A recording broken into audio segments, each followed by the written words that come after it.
Good evening. Assistant Chief Charles Fitzgerald, Fitzgerald. Tonight, right around 10 o'clock, let me tell you that everything's subject to change. It's preliminary and subject to change.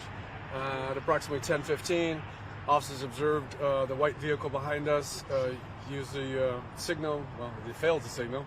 Came on, waited for the intersection to turn. As the light turned, they drove through. In fact, the traffic stopped. When they encountered the driver, he did not have a license. They asked him from the vehicle, and that's when the first struggle ensued. He tried to pull off. The officer instinctively reached his leg in, and he stepped on the brake, tried to hold him. He was dragged about 20 yards. The officer partner ran up along the side. At one point, he attempted to deploy his taser. It did not take effect, and that's when the driver put the car back in reverse, drove backwards, dragging the officer again. Fearing for his own safety and the safety of his partner, he fired at least one round, striking the subject, the driver, in the upper chest.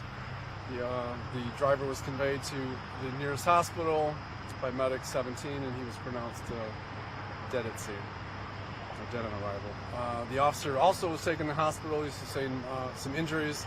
He's being treated now. There was a passenger inside the vehicle. He is in custody now. We'll be talking to him shortly. Inside the vehicle, when the whole skirmish started, there was a Glock on the floorboard. Inside the Glock was an extended magazine. It also had a Glock switch.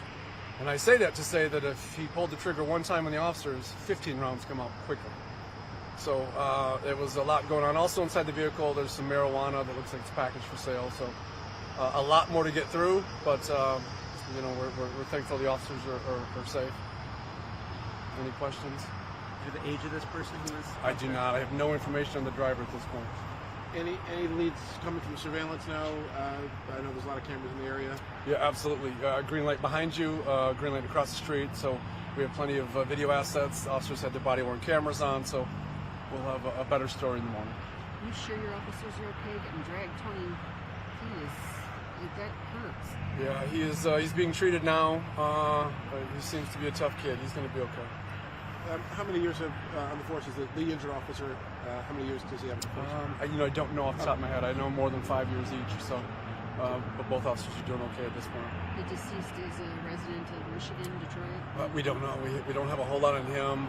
We know that the passenger of the vehicle does live on the west side, not too far from here. Tell me the danger of that firearm. I mean, what you just described is terrible.